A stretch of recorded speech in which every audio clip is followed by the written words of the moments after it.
Bienvenue, vous écoutez Azimut. Ici, on parle orientation avec les parents qui s'intéressent à l'orientation scolaire de leurs ados. Azimut s'appuie sur des dizaines de spécialistes de l'orientation pour vous informer et vous conseiller. Vous pouvez retrouver l'ensemble des contenus classés par rubrique et par situation sur notre site azimut-orientation.com. Et surtout, n'oubliez pas de vous abonner à notre newsletter. Vous recevrez ainsi les informations de mise à jour et de l'actualité de l'orientation. Bonne écoute. Souvent, une deuxième couche est nécessaire. Alors cette phrase me trotte dans la tête depuis plusieurs jours en réfléchissant à ce que je voulais partager avec vous. Est-ce que je vais oser? Est-ce que je n'oserai pas? Ceux qui me connaissent savent qu'à cette question, seule la première réponse me correspond.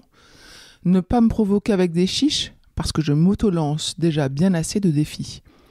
Alors pourquoi je voulais parler de cette deuxième couche? Un peu comme la seconde couche de beurre sur une tartine fraîche qui la rend gourmande. Un peu comme la seconde couche de vêtements en hiver qui préserve du froid. Un peu comme la seconde couche de peinture qui rend la couleur plus vive, plus nette. Et surtout, un peu comme une seconde couche qui permet de mieux comprendre. Assez d'enrobage, j'assume à 100% ce que je vais dire et ce que je viens de dire. En effet, on va reparler des diplômes. On en a déjà parlé la semaine dernière, mais je remets une deuxième couche. Je me suis rendue au ministère de l'Enseignement supérieur et de la Recherche, encore, et cette fois-ci j'y ai rencontré Anne-Sophie Barthez. Vous ne connaissez peut-être pas son nom, mais elle est directrice de l'enseignement supérieur et de l'insertion professionnelle. J'avais rendez-vous pour comprendre le rôle de l'État dans les diplômes. En effet, malgré 3 années consacrées à temps plein à l'orientation, ce sujet restait une nébuleuse pour moi. J'avais l'impression de faire un blocage de compréhension. Le fait que les mots utilisés par les uns par les autres se ressemblent mais n'aient pas le même sens me dérangeait. Je sentais bien que ce malaise cachait une baleine sous un caillou. Alors je suis allée à la source, ou plutôt au ministère. Et j'ai tout compris. Madame Barthez explique avec clarté ce qu'est un diplôme national, un diplôme d'établissement, ce que veut dire le titre RNCP, versus qu'est-ce que c'est qu'un grade accordé, un visa accordé et délivré par le ministère de l'Enseignement supérieur ou du Travail. La bonne nouvelle, c'est que cette conversation a fait tilt et a été enregistrée. Je la partage avec enthousiasme et je vous encourage à faire de même. Je vous donne le lien dans les notes de l'épisode. La deuxième bonne nouvelle, c'est parce que, comme j'étais déjà au ministère, je me suis dit, tiens, si j'en profitais pour demander à Anne-Sophie Barthez de m'expliquer la plateforme Mon Master. Et c'est un autre enregistrement que je vous livre, vous verrez, ça a l'air d'être simple, ou pas trop complexe. C'est dans les notes de cet épisode. Prochaine étape de ma quête de compréhension des diplômes, je n'ai pas terminé, je vais prendre rendez-vous au ministère du Travail avec Madame Vautrin. Peut-être qu'elle acceptera de me recevoir, nous sommes rémoises toutes les deux, on ne sait jamais.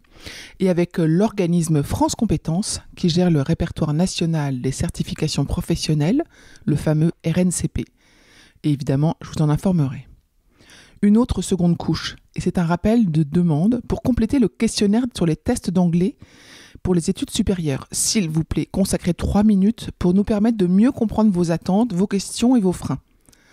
Grâce à vos réponses, encore plus nombreuses, un contenu vous sera prochainement proposé par notre partenaire ETS Global. C'est celui qui propose les tests TOEIC et TOEFL. Et ça sera encore plus pertinent.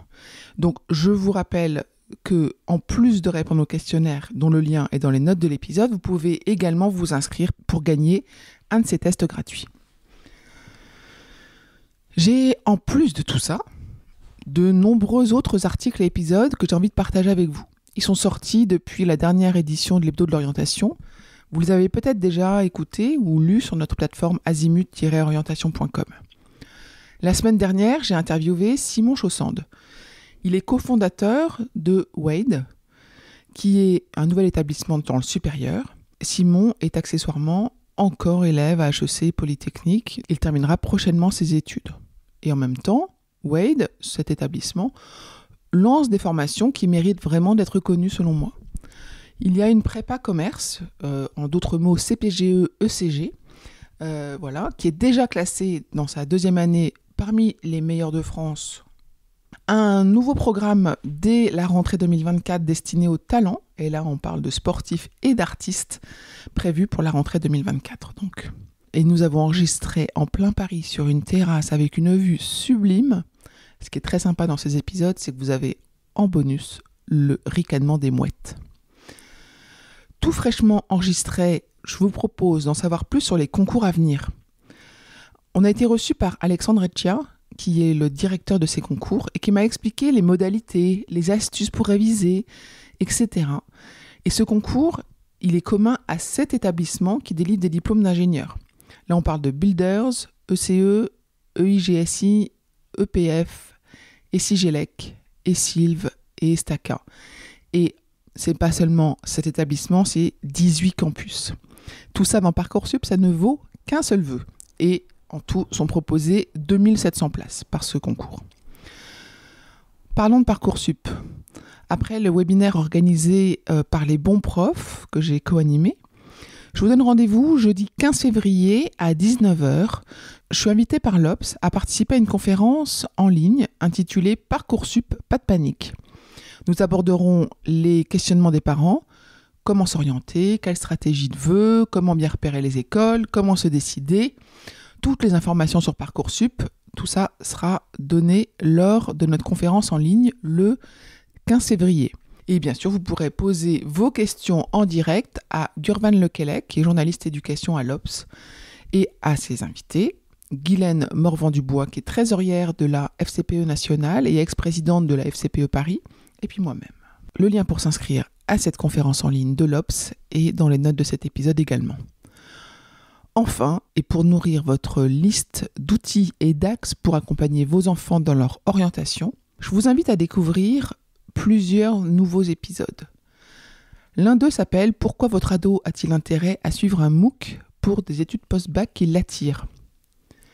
Peut-être que vous ne savez pas ce que c'est qu'un MOOC. Un MOOC, c'est en anglais « Massive Open Online Courses ». Et en français, on peut traduire ça par des cours en ligne ouverts et massifs. Bon, allez sur l'épisode, vous en saurez plus et surtout vous découvrirez la plateforme FunMOOC qui propose 18 sujets en lien avec les études supérieures. C'est une bonne idée pour aider à discerner, à décider et puis peut-être même stipuler que vos ados ont suivi ces MOOC dans les lettres de motivation Parcoursup. Un autre sujet qui me tient à cœur, c'est la curiosité. La curiosité des adolescents qui mérite d'être parfois développée. Et pourquoi la développer ? Parce qu'elle peut permettre à votre ado de devenir maître de ses choix. Et donc, un nouvel épisode vous est proposé qui explique concrètement, pratiquement, comment vous pouvez aborder ce sujet-là avec votre ado. Je profite de ce moment qui m'est donné et que je m'accorde pour remercier les nombreux contributeurs d'Azimut.